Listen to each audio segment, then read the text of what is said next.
하나님의 말씀은 학개서입니다. 학개서 1장 1절부터 11절까지의 말씀을 보겠습니다. 학개서 1장 1절부터 11절 말씀, 제가 가진 성경으로는 구약 1110면입니다. 학개 1장 1절부터 11절까지 말씀을 한 절씩 교독하겠습니다. 다리오 왕 제2년 여섯째 달 곧 그 달 초하루에 여호와의 말씀이 선지자 학개로 말미암아 스알디엘의 아들 유다 총독 스룹바벨과 여호사닥의 아들 대제사장 여호수아에게 임하니라. 이르시되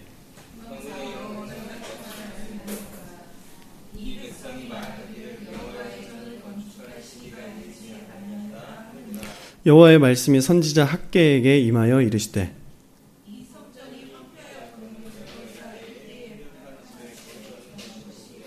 그러므로 이제 만군의 여호와가 이같이 말하노니 너희는 너희의 행위를 살필지니라.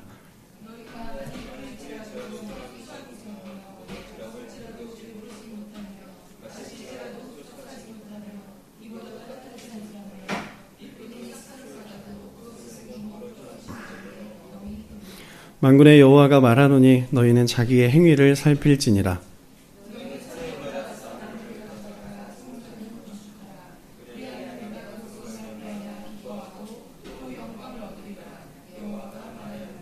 너희가 많은 것을 바랐으나 도리어 적었고 너희가 그것을 집으로 가져갔으나 내가 불어버렸느니라. 나 만군의 여호와가 말하노라. 이것이 무슨 까닭이냐. 내 집은 황폐하였으되 너희는 각각 자기의 집을 짓기 위하여 빨랐음이라.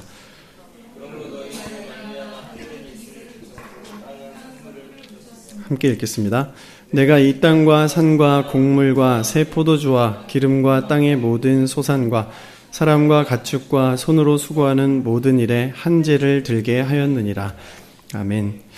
우리는 지난 수개월 동안 수요 성경 강해 시간에 요한계시록 말씀을 보았는데요. 아주 방대하고 심오한 내용을 살펴보았습니다. 계시록의 중심 메시지는 교회를 통해서 영적 전쟁을 주님께서 이루실 것이고 주님이 오시는 그날 교회로 말미암아 승리를 일으켜 주실 것이다. 이 메시지라고 할 수 있는데 천국의 실제에 대한 간절한 소망이 담겨져 있습니다. 교회는 세상의 소망이죠. 우리 각자가 교회인데 우리는 각자 삶의 여러 곳에서 소망으로 존재해야 됩니다. 6월 한 달 동안 주일에는 다시 처음 교회로라는 주제를 가지고 우리가 하나님의 말씀을 나눴어요. 성령 받은 초대교회의 형성, 그리고 성장, 부흥이 어떻게 일어나는지, 그리고 그 교회가 어떻게 사역을 감당해왔고 지금까지 이뤘는지 우리는 보게 되었습니다. 오늘 우리가 함께 볼 말씀은 학개서인데요.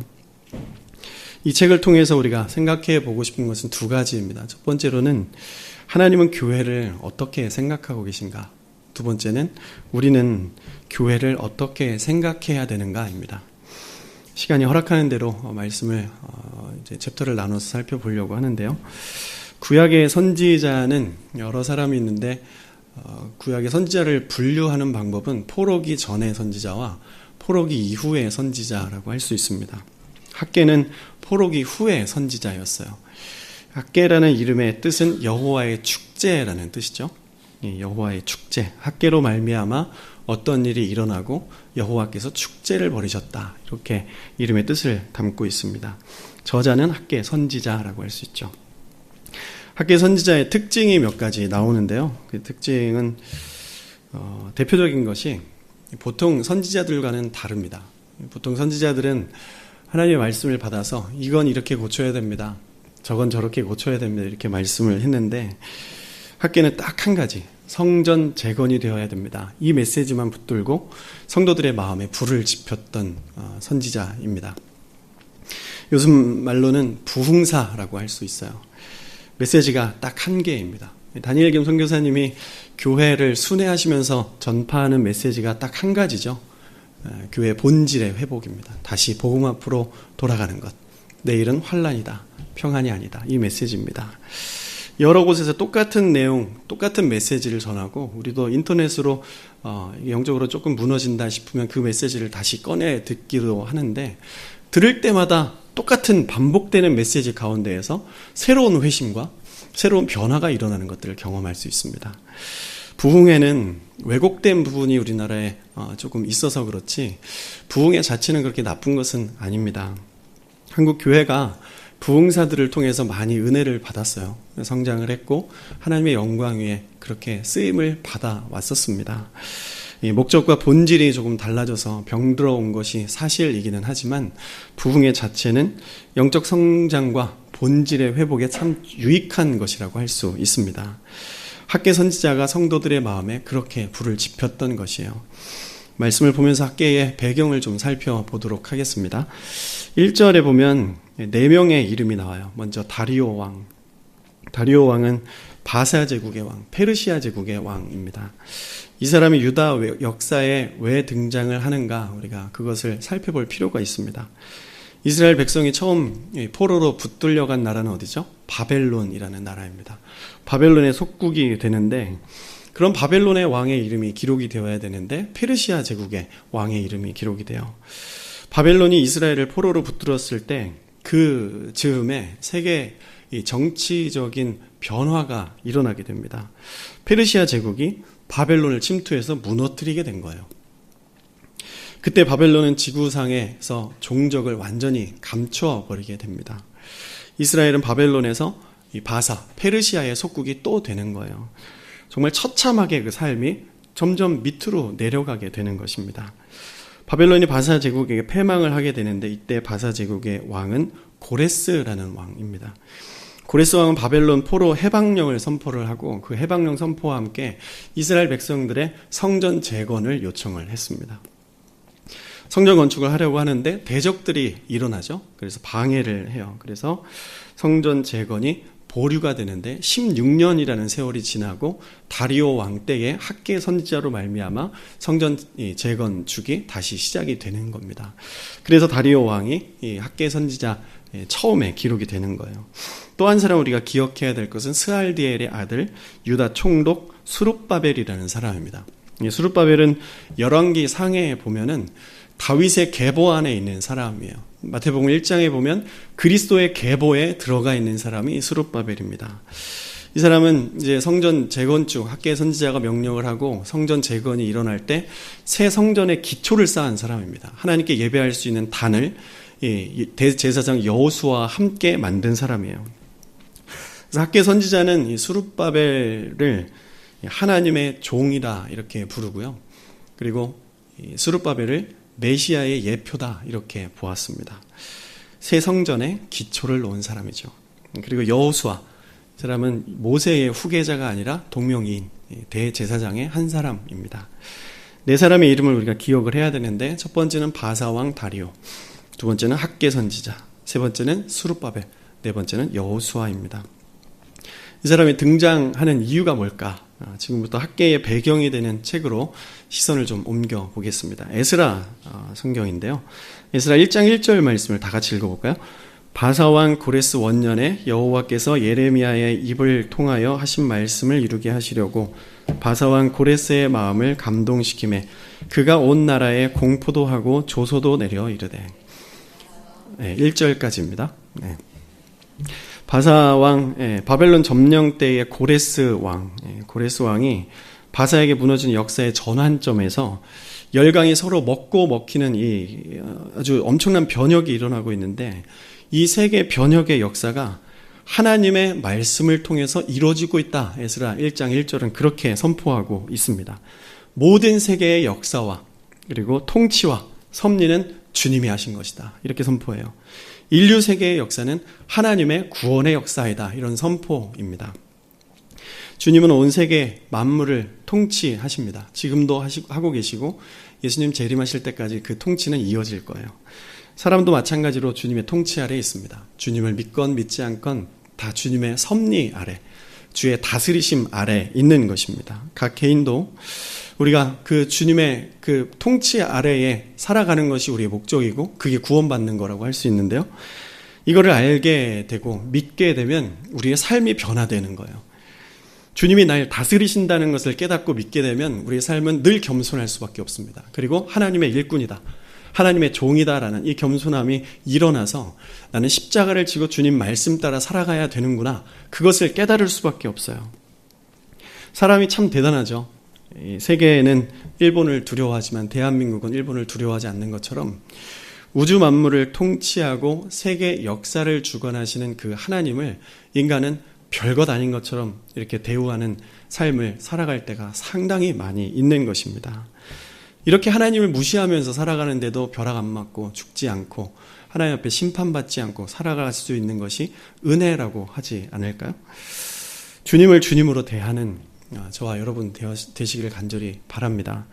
이런 의미에서 우리는 한 가지 생각할 것이 있는데요. 북녘 동포들을 생각해야 돼요. 하나님께서 북녘 동포들도 다스리고 계십니다. 그들을 위해서 우리는 기도해야 됩니다. 분명 저들을 이 고난의 이 자리에서 자유와 평안의 자리로 이끄실 때가 있을 거예요.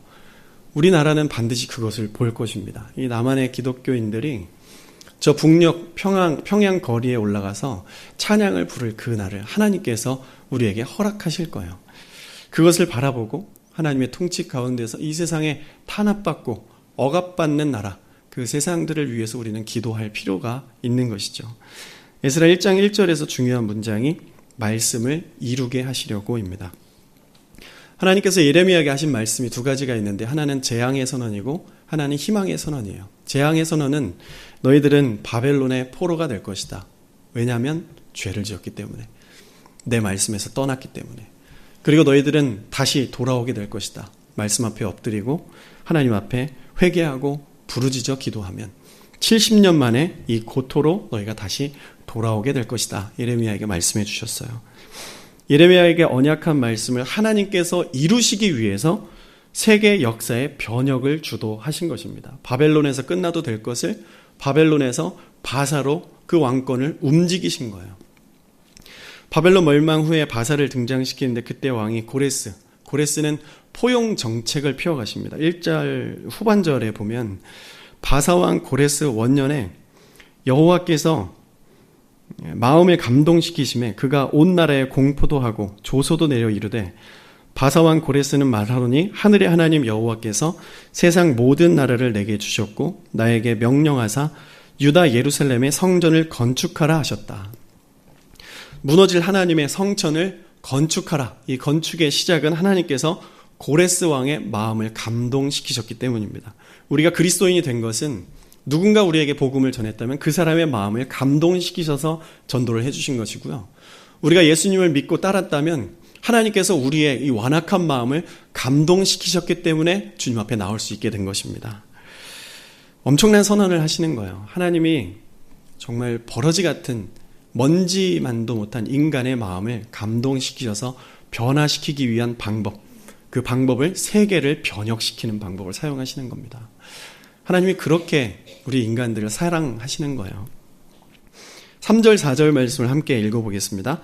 이스라엘의 하나님은 참 신이시라. 너희 중에 그의 백성된 자는 다 유다 예루살렘으로 올라가서 이스라엘의 하나님 여호와의 성전을 건축하라. 그는 예루살렘에 계신 하나님이시라. 그 남아있는 백성이 어느 곳에 머물러 살든지 그곳 사람들이 마땅히 은과 금과 그 밖의 물건과 짐승으로 도와주고 그 외에도 예루살렘에 세울 하나님의 성전을 위하여 예물을 기쁘게 드릴지니라 하였더라. 상상할 수 없는 꿈과 같은 이야기가 현실로 드러나는 거예요. 하나님을 믿으면 꿈과 같은 일들이 현실로 이렇게 드러나게 되는 것입니다. 고레스 왕이 자유를 선언하면서 꿈에도 그리던 고향에 하나님의 성전까지 건축하라. 이 말을 할 수 있었던 것은 고레스의 계획이 아니었어요. 고레스는 성전이 뭔지 제대로 알지 못했던 사람이에요. 그리고 필요성, 그리고 우리의 그 재정을 사용해서 그 속국이었던 그 나라의 이 성전을 왜 지어줘요? 하나님이 마음을 움직이셨기 때문에 이 일들이 가능하게 된 겁니다. 에스라 2장은 그래서 5만 명이 먼저 예루살렘으로 돌아갑니다. 그리고 4장으로 가면 문제가 하나 발생하게 되는데 4장 1절 사로잡혔던 자들의 자손이 이스라엘의 하나님 여호와의 성전을 건축한다 함을 유다와 베냐민의 대적이 듣게 되었다. 사마리아인들인데 사마리아인들이 유다 민족이 돌아와서 무너진 성전을 재건한다는 소식을 듣게 되었습니다. 그래서 이들이 이렇게 말해요. 2절 스룹바벨과 족장들에게 나와 이르되 우리도 너희와 함께 건축하게 하라. 우리도 너희같이 너희 하나님을 찾노라. 아수르 왕 에살 핫돈이 우리를 이리로 오게 한 날부터 우리가 하나님께 제사를 드리노라 하니. 사마리아인들의 종교성은 혼합주의를 가지고 있습니다. 혼합주의 종교성을 가지고 있어요. 그래서 이 신도 좋고 저 신도 좋은 거예요. 나에게 축복과 번영을 주는 신이라면 하나님이라도 좋다. 그 신 내가 하나 더 섬겨주겠다. 그래서 같이 성전 건축하자 이렇게 찾아오게 된 거예요. 이스라엘이 이 혼합주의에 도전을 받게 된 것입니다. 3절을 보면 수룹바벨과 예수아와 기타 이스라엘 족장들이 이르되 이렇게 말해요. 우리 하나님의 성전을 건축하는데 너희는 우리와 상관이 없느니라. 바사왕 고레스가 우리에게 명령하신 대로 우리가 이스라엘의 하나님 여호와를 위하여 홀로 건축하리라 하니라. 주님이 명령해 주신 대로, 그리고 주님이 말씀하신 대로 우리끼리 할게. 혼합주의의 도전을 거절한 거예요. 우리는 이 혼합주의의 도전에 직면해 있습니다. 여러 가지 복음과 관계되지 않은 것들을 복음과 같이 중요하게 여기게 하여서 우리의 신앙을 공격하고 쓰러뜨리게 하는 여러 가지 이 혼합된 것들이 많이 우리 교회 안에 들어와 있음을 알고 있습니다. 이것은 너희들이 생각하는 성전 건축이랑 달라. 우리끼리 할게. 우리는 이것을 필요로 해야 돼요. 우리의 신앙과 우리의 성전의 기초를 쌓기 위해서 이 신앙에 혼란을 주는 것들이 있다면 일단은 그것을 끊어봐야 돼요. 이것도 좋고 저것도 좋고 여기도 좋고 저기도 좋고 다 타협을 해버리면 신앙의 기초가 세워지지 않게 되는 것입니다.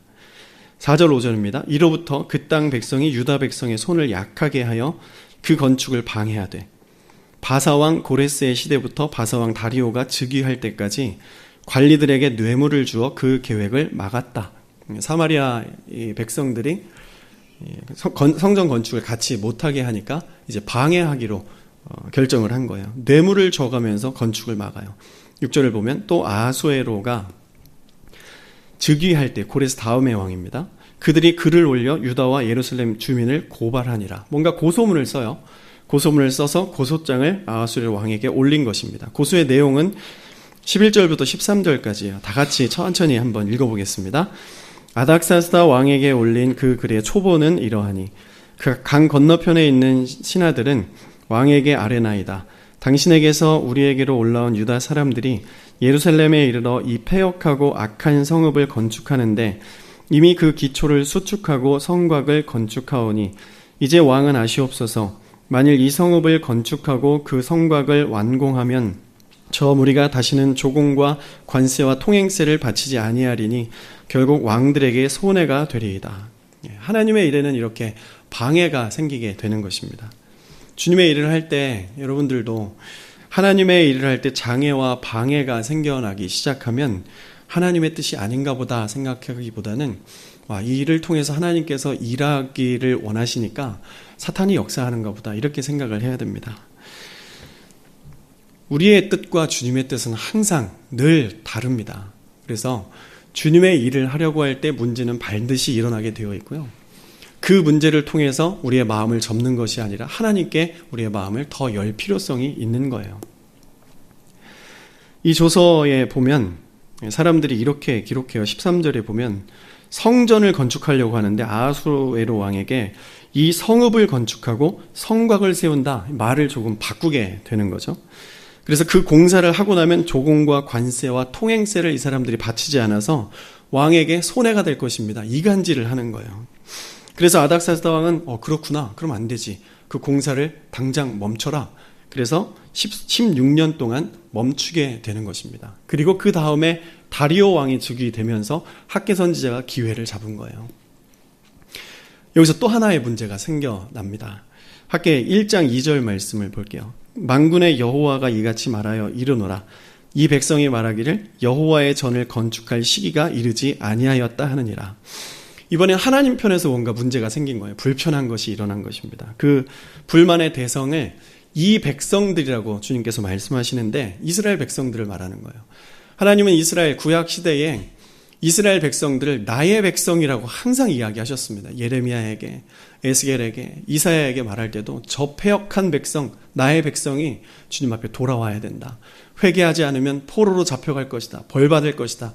늘 나의 백성이라고 말씀하셨는데 여기서는 이 백성이라고 부릅니다.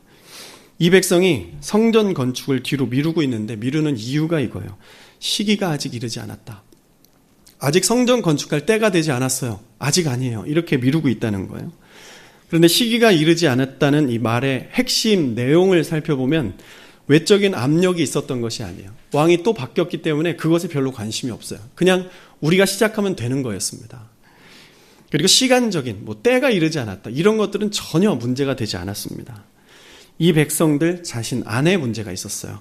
16년 동안이나 성전 공사가 뒤로 미루어졌다면 하나님께서 우리에게 벌 주셔서 포로가 되고 또 다른 나라의 포로가 되었고 그리고 하나님의 은혜로 말미암아 이제 자유를 찾게 되고 번영과 이런 기초를 다시 쌓아나갈 수 있는 은혜가 하나님으로부터 왔다는 것을 아는데도 불구하고 아직 때가 이르지 않았다.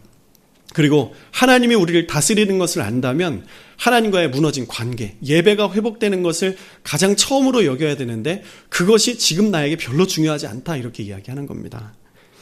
왕도 달라졌는데 백성들 편에서 성전을 다시 재건할 필요성 그리고 성전을 재건할 이유가 없지 않았어요. 타당했습니다.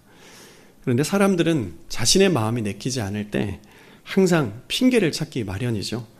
그렇게 핑계를 대는 백성들의 마음에 학개의 선지자가 이렇게 말하는 것입니다. 4절 말씀은 세번역 성경인데요. 성전이 이렇게 무너져 있는데 지금이 너희만 잘 꾸민 집에 살고 있을 때란 말이냐? 이렇게 말합니다. 학개 선지자가 이 말씀을 선포할 때 나이는 80세가 넘은 노인이었습니다. 그런데 그의 가심에는 아직도 뜨거운 불이 남아 있었어요. 거룩한 불입니다. 여호와의 성전이 건축되어야 된다는 그 꿈. 이것은 하나님의 꿈이고 이것이 이루어져야만 이스라엘 백성들이 더 행복하게 잘 살아갈 수 있다는 것을 알고 있었어요. 하나님의 세계의 역사를 주관하시고 변혁을 일으키시면서까지 살게 해주신 이 번영과 평안을 이 사람들은 멈춰 있고 그리고 조금 있으면 또 하나님께서 불만하시고 분노하셔서 또 심판받을 것이 불보듯 뻔한 거예요. 그래서 이제 다시 시작할 때가 되었다. 우리의 마음을 좀 고쳐보자. 이렇게 나선 것입니다. 현 시대를 살아가는 주님의 백성이라고 하는 그리스도인 우리들이죠. 주님은 우리를 나의 백성이라고 하실까? 이 백성이라고 하실까? 어떻게 부르실까? 두려움이 찾아왔습니다. 아직 준비가 안 되었다. 아직은 아닌 것 같다. 이 문제만 해결되면 내가 생각은 한번 해보겠다. 주님의 부르심에 그렇게 미온적으로 반응하고 계속해서 주님의 말씀, 주님의 뜻을 뒤로 미루어버리는 그런 행동, 그런 삶이 우리의 삶이 아닐까 생각을 해보는 것입니다. 왕이 바뀌었으면 일어서서 한번 해볼 생각을 해야 되는데 준비가 아직 되어 있지 않다는 것입니다. 그 핑계예요. 언제 준비가 끝날까요? 주님의 뜻을 이룰 그 사명을 감당하는 그 자리로 나아갈 때 준비가 언제까지 되어야 할까요? 하나님의 일을 감당할 때 우리가 준비해야 될 것은 무엇입니까? 딱 한 가지예요. 주의 말씀에 100% 순종할 수 있는 마음. 순종의 그 마음만 준비되면 돼요. 우리에게 여호와 하나님께서 학개 선지자에게 주신 메시지가 참 필요합니다. 바벨론에서 바사로 패권이 넘어가고 주변에는 혼합주의 신앙들이 공격을 하고 있습니다. 늘 노리고 있어요. 하나님의 교회나 신천지나 동성애나 교회 안에서의 교단과의 싸움, 당파 싸움, 그리고 아무 장애 없이 지장 없이 사탄이 역사하여서 시기와 질투의 영이 일어나고 있고 교만과 나태의 영, 하나님 나라에 대한 걱정과 염려보다는 늘상 세상 나라에 대한 걱정과 염려, 이런 것들에 여전히 우리가 더 많이 붙들려 있습니다. 내일 청년부에서 2박 3일 동안 수련회를 가게 돼요. 지금 청년부 예배 출석 인원은 15명에서 20여 명 사이에 있습니다. 수련회 참석은 7명 정도 하게 됩니다. 대학생들이 우리 교회에는 많이 있기 때문에 청년부 수련회 일정을 언제 잡아야 될까 고민하면서 기도하는데 방학하는 즉시 잡는 게 좋겠다. 이 친구들이 어학연수도 있고 계절학기도 있고 아르바이트도 해야 되고 여러 가지 바쁘니까 방학하자마자 잡는 것이 좋겠다. 이렇게 잡았어요. 그런데 방학이 되니까 시간을 내기가 더 어려운 거예요. 어떻게 학교 다닐 때보다 더 바쁜지 모르겠어요. 표면적으로는 충분히 이해가 갑니다. 그렇지. 학교 생활 정말 힘들지. 토익 공부도 해야 되고 여러 가지 준비할 것들이 많지. 인정을 할 수밖에 없는 그런 내용들이 많이 있어요. 그런데 그것은 표면적인 거고요. 그들의 삶을 조금만 이 내면 속에 이렇게 들어가서 속마음을 좀 살펴보면 그런 것이 아니라는 것을 알 수가 있어요. 수련회는 결코 바빠서 가지 못하는 것이 아니더라고요. 개인적으로 여행을 갈 때는 알바를 다른 사람과 대체를 할 수 있어요. 그런데 이 수련회 2주간만큼은 알바를 대체할 수 없다는 거예요. 왜냐 질문해 보면 그 다음 주에 또 여행 가야 되기 때문에 그 여행 갈 때 그 친구에게 또 알바를 대체해야 돼서 이번 주는 내가 이 시간을 꼭 지켜야 된다는 겁니다. 먼저는 제가 기도로 깨어있지 못하고 영적으로 깨어있지 못해서 청년들을 수련회의 자리로 부르지 못한 것에 대해서 회개를 하였습니다. 회개하는 마음으로 그렇게 또 이 사역을 감당을 해 나아가야 되는 마음이 있습니다. 그 다음 문제는 우리가 함께 생각해 보고 싶은 거예요. 지금 우리 교회 청년부 소속인 친구들은 어릴 적부터 교회를 다니던 사람들이 꽤 있습니다. 근데 부모님의 신앙을 가지고 있는 청년들이 많이 있는데 그들이 하나님과 별로 가까워 보이지가 않는 거예요. 제 생각일 수도 있어요. 너무 가까운데 교회에서만 그 가까움을 표현하지 않을 수도 있는 것일 수도 있어요. 근데 물어보면 하나님 나라, 하나님 뜻과 가깝지 않다는 것을 정확하게 발견할 수 있습니다. 십자가와 사명과 하나님의 비전과 빛과 소금의 삶, 이런 거는 들어가질 않아요. 다 튕겨나옵니다. 전혀 관심이 없어요. 그들이 신앙생활하면서 관심 있는 것은 딱 한 가지예요. 자기의 미래, 꿈입니다. 자기의 꿈. 내가 하고 싶은 것을 주님이 어떻게 이루어주시는가. 비전이고 하나님의 영광이라는 말로 자기의 꿈과 자신의 욕망을 도금을 해버린 거예요. 자신의 욕망과 쾌락으로 질주하려는 이 마음을 하나님의 영광과 비전이라는 명목하에 하나님께 기도를 막 하고 있는 거예요. 신앙생활이 이렇게 자기중심적으로 빠져가는데 그 친구들이 세상에 진출을 해서 답답하고 힘든 상황이 있을 때 기도하고 말씀 보겠습니까? 점집 갈 거예요. 점 보러 갈 것입니다.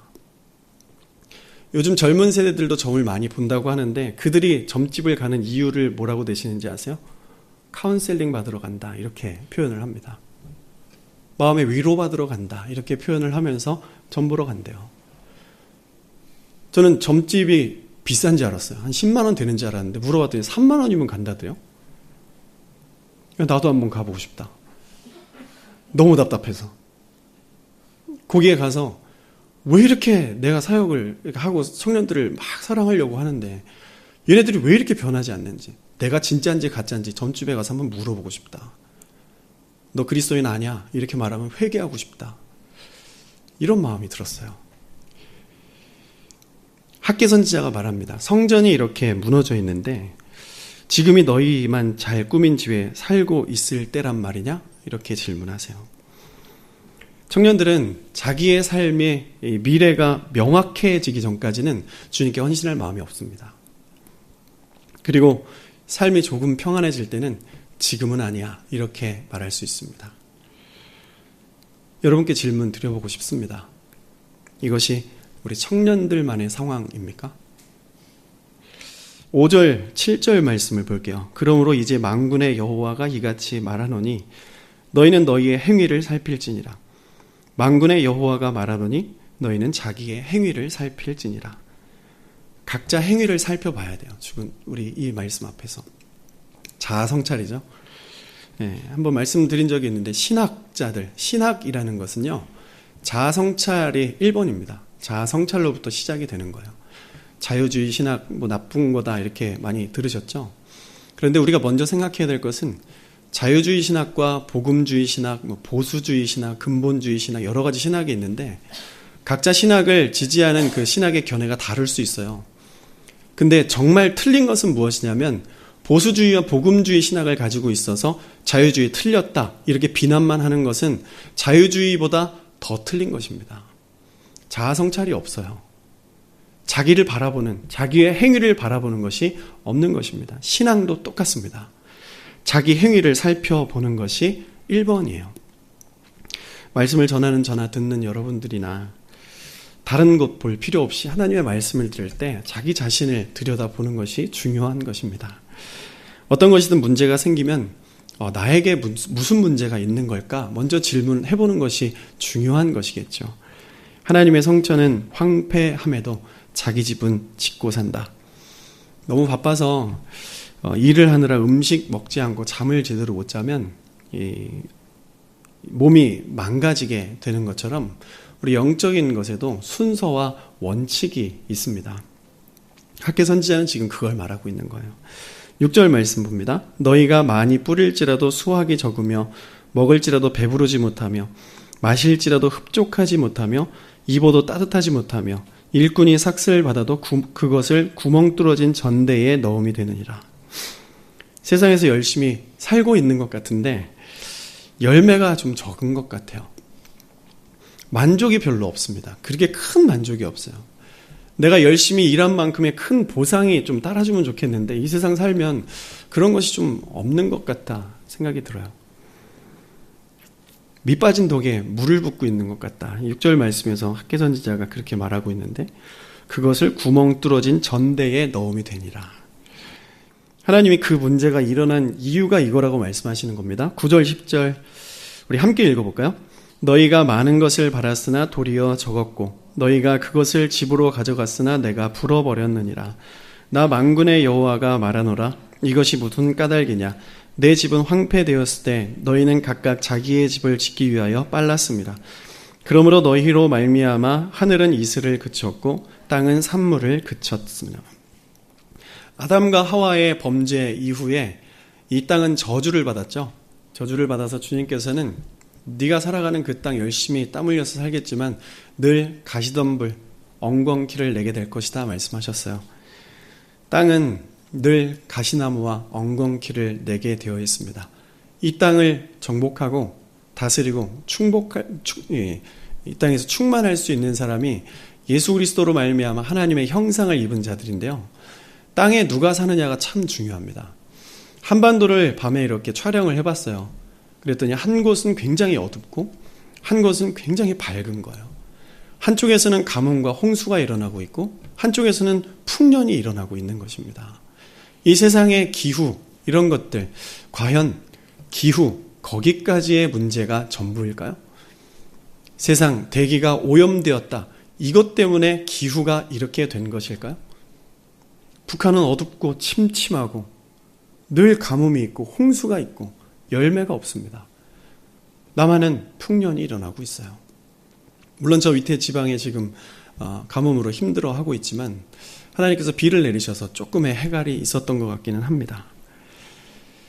이 세계 역사를 보면 한쪽은 그래도 교회가 있고 그리고 한쪽은 주님의 인정하는 자유가 무너진 그 땅. 그 땅에 이 가시덤불과 엉겅퀴가 얼마만큼 자리 잡혀 있는지 우리는 눈으로 확인할 수 있습니다. 예수를 믿고 하나님의 권세, 말씀 앞에 사로잡힌 자들이 살아가는 땅에는 번영과 평안이 있게 되는 거예요. 하나님의 성전은 여러 가지 여건상 아직 지을 때가 아니다. 이렇게 말하면서 자기 집은 짓고 살아가는 것. 우리는 이것을 주목해야 됩니다.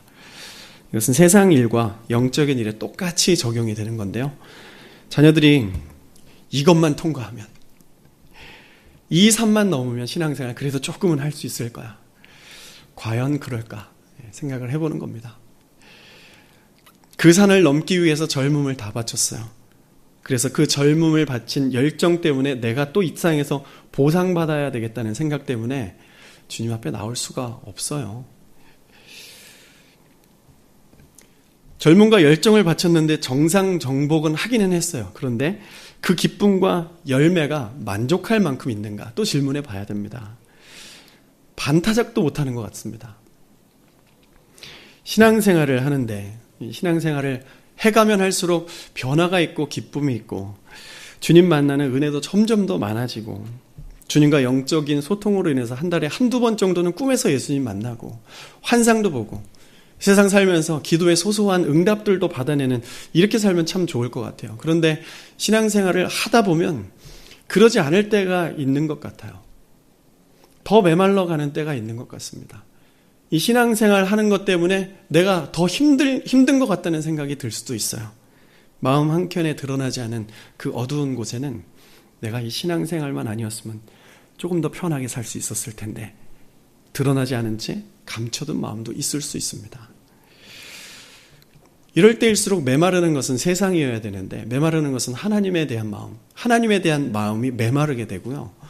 점점 더 세상을 향한 갈망이 커지는 이게 인간이에요. 이게 우리들입니다. 그래서 선지자가 필요하고 말씀이 필요한 것 같아요. 이런 삶의 악순환을 끊을 해결책은 이것입니다. 8절 말씀입니다. 다 같이 읽겠습니다. 너희는 산에 올라가서 나무를 가져다가 성전을 건축하라. 그리하면 내가 그것으로 말미암아 기뻐하고 또 영광을 얻으리라. 여호와가 말하였느니라. 이 말씀을 붙드십시오. 성전을 건축하는 것이 제일 시급하다. 이 말은 건물을 짓는 것 이상입니다. 신약에 와서 우리의 삶이에요. 그리스도인의 삶. 하나님 중심의 삶을 살아가는 그것이 재건축되어야 된다 말씀합니다. 제일 먼저 내 삶에 필요한 것은 성전을 건축하라. 그 다음에 자기 집을 지어라. 이 순서 지키면 주님께서 복을 주신답니다. 하나님 중심의 삶을 먼저 선택하고 그 다음에 너 인생을 결정해라. 너 인생을 결정한 후에 그 다음에 하나님을 선택하라. 이것이 틀린 겁니다. 나무를 가져다가 성전을 건축하라. 산 위에 올라가라. 학개 선지자를 통해서 하나님께서 이스라엘 백성들에게 희망의 메시지를 또 전해주시는 것입니다. 그렇게 하고 나면 내가 기뻐하고 영광을 받을 것이다. 학개서 2장 19절 말씀, 마지막 말씀인데요. 한 구절 더 읽겠습니다. 곡식 종자가 아직도 창고에 있느냐? 포도나무, 무화과나무, 석류나무, 감람나무에 열매가 맺지 못하였느니라. 그러나 오늘부터는 내가 너희에게 복을 주리라. 성전 건축을 시작하는 순간부터 하나님께서 이스라엘 백성들에게 복을 주기 시작하십니다. 우리들의 삶에 있어서 성전 건축은 무엇입니까? 하나님의 말씀에 중심된 삶은 무엇입니까? 우리가 올라야 할 산은 어디입니까? 세 가지인데요. 첫 번째는 신의 산입니다. 말씀의 산이에요. 하나님은 세상을 말씀으로 다스리시고 필요하다면 세계의 역사를 변화시키면서까지 나를 구원하시기 위해서 일을 하실 것이다. 말씀을 통해서. 말씀으로 세계를 변화시킬 것이다. 그래서 나에게 구원을 이룰 것이다. 나에게 가장 좋은 것을 허락해 주실 것이다. 이 신의 산에 올라가야 됩니다. 모세가 말씀 받고 광야로 떠났죠. 애굽, 자기 집을 지었던 그 애굽 땅의 400년을 청산하고 광야에 나아가서 하나님의 집을 짓기 시작한 것입니다. 신의 산에 올라가서 어떻게 살아야 될지 하나님께서 십계명 말씀도 주셨어요. 우리의 삶의 방식은 하나님의 말씀, 그 신의 산에 올라가서 말씀을 받아야 되는 것입니다. 여러분의 신의 산은 어디입니까? 교회 예배당일 수 있고 여러분의 골방일 수 있습니다. 하나님 말씀의 산에 올라가서 주의 음성을 듣는 것이 가장 시급한 문제이고요. 두 번째는 감람산이에요. 기도의 산으로 가는 것입니다. 문제가 생길 때 예수님도 늘 그 감람산에 올라가서 기도하셨잖아요. 기도를 하셨던 것처럼 하나님 앞에 엎드려서 간구하고 울고 회개하고 자아성찰, 자기의 행위를 살필지니라. 나의 행위를 살펴서 하나님 이것을 잘못했군요. 주님 용서해 주십시오. 회개하는 산, 기도의 산으로 우리는 올라가야 됩니다. 그리고 세 번째 산은 갈멜산이에요. 능력의 산이라고 할 수 있는데 하나님의 말씀이 능력입니다. 말씀을 말씀되게 하고 이 세상에서 보여지게 하고 열매 맺게 하는 것이 기도예요. 말씀과 기도에 그 능력을 받는 갈멜산에 올라가서 하나님께서 엘리야의 제단에 불을 내리셨던 것처럼 그 성령의 불의 능력을 받아야 되는 것입니다. 주님의 능력 받고 하나님을 기쁘시게 하고 주님께 영광 돌리는 삶을 살아가는 거예요. 성령의 능력으로. 성령으로 살면 오늘부터 내가 너희에게 복을 주리라. 이 말씀이 여러분들의 삶에 일어나게 될 줄로 믿으십시오. 교회 다니는 사람이 이거 믿어야 세상에 소망이 될 수 있습니다. 그리고 이것으로 승부를 걸어야 돼요. 우리 가정, 나의 삶만큼은, 내 가정만큼은 내가, 우리 교회만큼은 이것으로 승부 보는 교회가 될 수 있도록, 그런 가정 될 수 있도록, 그런 내가 될 수 있도록 승부를 한번 걸어봐야 돼요. 삶의 갈피를 못 잡고 방황하는 자는 신의 산으로 올라가야 됩니다. 무엇을 해야 될까? 어떻게 살아야 될까? 그리고 삶에 만족이 없으면 감람산으로 올라가서 주님께 기도해야 됩니다. 하나님이 나의 만족이십니다. 회개해야 될 것이 있었군요. 이것을 회개하기를 원하셨군요. 그 회개로 말미암아 하나님과의 그 온전한 만남을 통해서 친밀함의 회복으로 말미암아 이 세상에서 아무런 열매 맺지 못했는데도 감사하고 만족할 수 있는 예수로 충분한 그 삶 살게 되는 거예요. 그것이 있으면 이제 갈멜산에 올라가서 하나님의 능력으로 사명 감당하는 것입니다. 주님이 우리에게 주실 가장 좋은 것은 솔로몬의 모습을 통해서 우리는 보게 돼요. 무엇을 원하니? 듣는 마음을 원합니다. 하나님 말씀을 원합니다. 그걸 들을 때 하나님께서 부귀영화를 다 주셨습니다. 우리는 그 지혜를 예수 그리스도를 믿음으로 말미암아 이미 성취하였습니다. 그 성취된 복을 누리셔서 이 세상에 사람들에게 영적인 도전을 주고 하나님께 기쁨이 되고 주의 영광이 되는 우리의 삶 되기를 예수님의 이름으로 축복합니다. 우리 함께 찬양 드리고 기도하겠습니다.